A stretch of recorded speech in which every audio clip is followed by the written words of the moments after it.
Welcome back, everybody, for part 3 of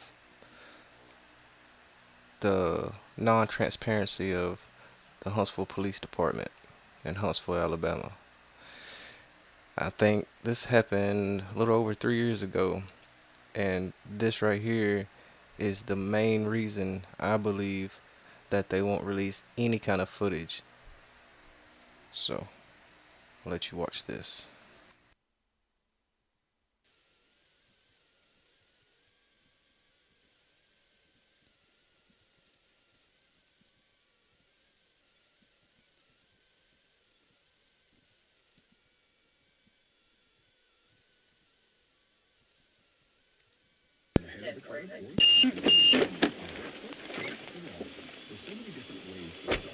Hi, bud.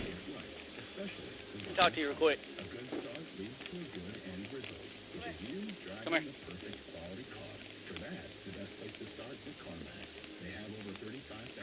What's going on, sir? You what? India? Your knee? You're doing what? Hey, come here. Hang tight real quick. Where are you headed? Where? I can't understand you, sir. Where's your address? Where do you live?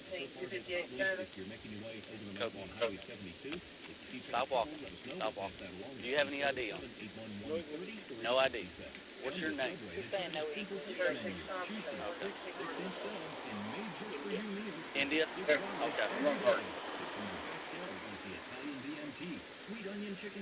Do you live here? Do you live in this neighborhood? Where's your address? Where are you going?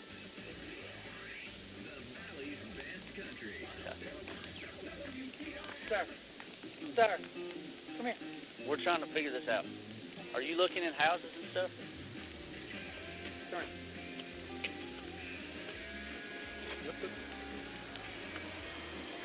Stop. Do not jerk away from me again. If you do, I'm going to put you on this ground. Do not jerk away from me one more time. Do you understand? Do you understand what I'm saying? Do not jerk away from me again. Wait a second. Sit tight. Relax. Relax. Stop trying to jerk away from me.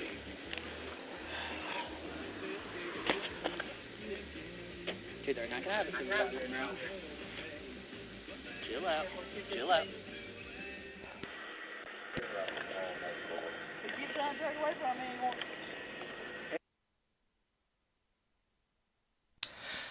won't. You guys see that? This guy, what it is he's an Indian man, and he came to Madison, Alabama to take care of his grandchild. I guess because his parents were doing a lot of work to help them out, basically. So he didn't speak any English for real, and there was a call about a suspicious man walking around the neighborhood.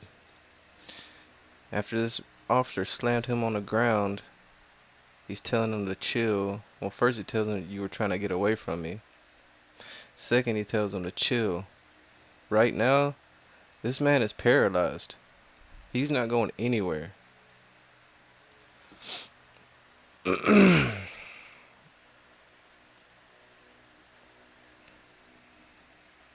Fire after an Indian citizen who was out for a walk in northern Alabama was confronted by police. He was slammed to the ground, which led him to being temporarily paralyzed, a condition he's fighting through right now. That according to the man's lawyer.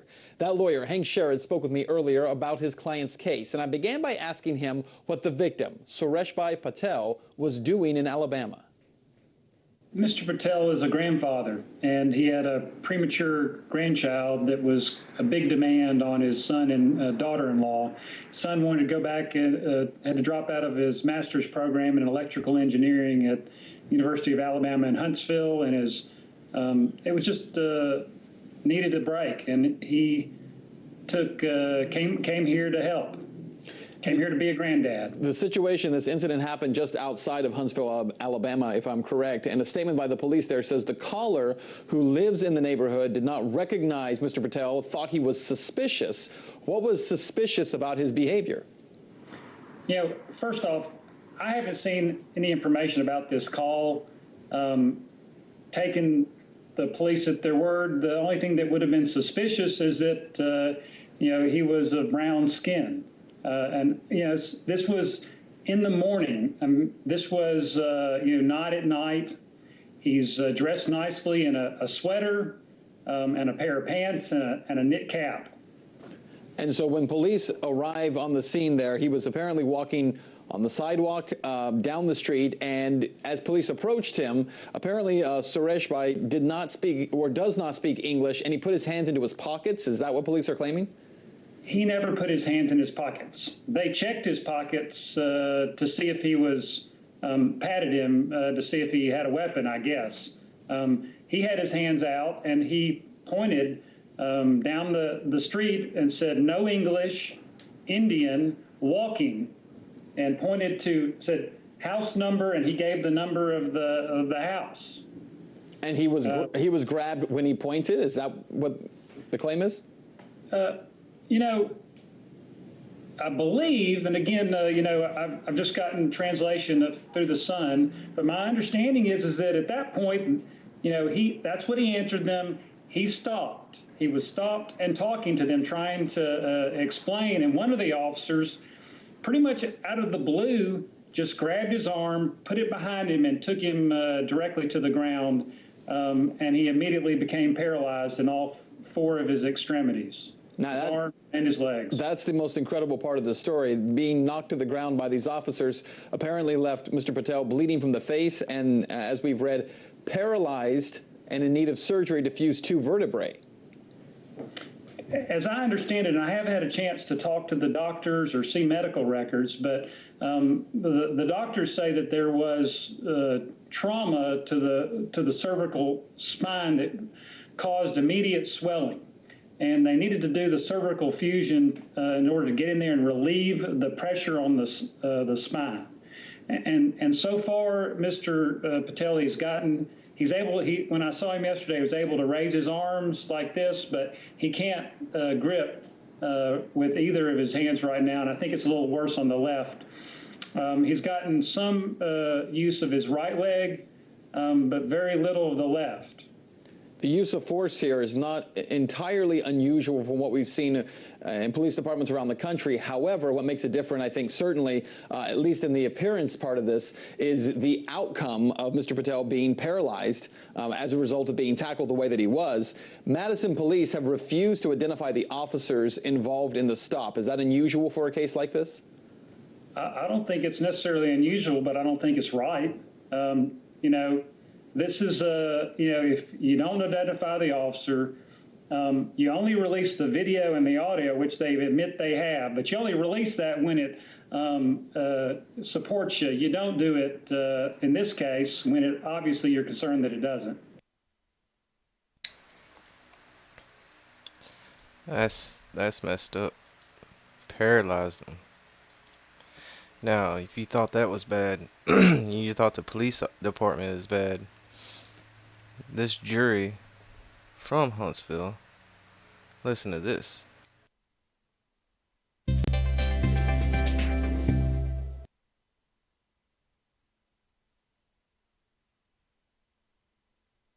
Local media reported that a U.S. judge declared a mistrial on Friday in the case of an Alabama policeman on trial for violating an Indian man's rights for throwing him to the ground and injuring him badly during an encounter captured on video. Eric Parker, 26, was tried in federal court on accusations that he used unreasonable force as a police officer in Madison, Alabama during the February incident. According to television station WHNT and local news website AAL.com, a jury in Huntsville, Alabama, deadlocked on whether to convict or acquit him of a single charge of depriving an Indian grandfather of his civil rights.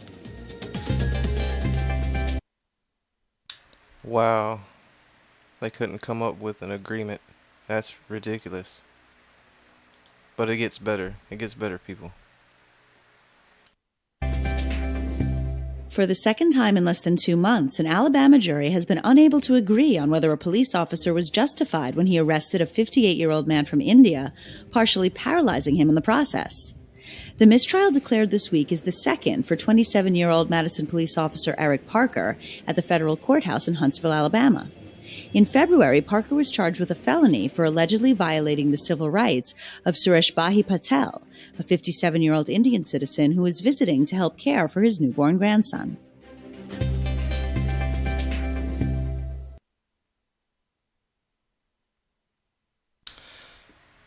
So guys,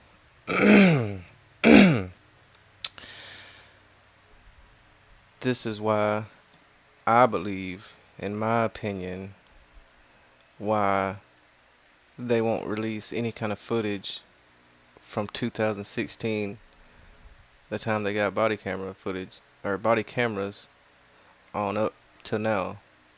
So if you see what they just did to this man, which was just wrong and disgusting, what they did to just this man, whatever happened this weekend with the cops beating up on that suspect on the ground, they're probably not going to do anything, especially when they're not going to release the footage. But that's just another department, guys. Another crooked department. Alright, people, thanks for watching all 3 parts. And this is Freakin' Rican from Freakin' Rican News Network. And I'll talk to you guys later. Peace.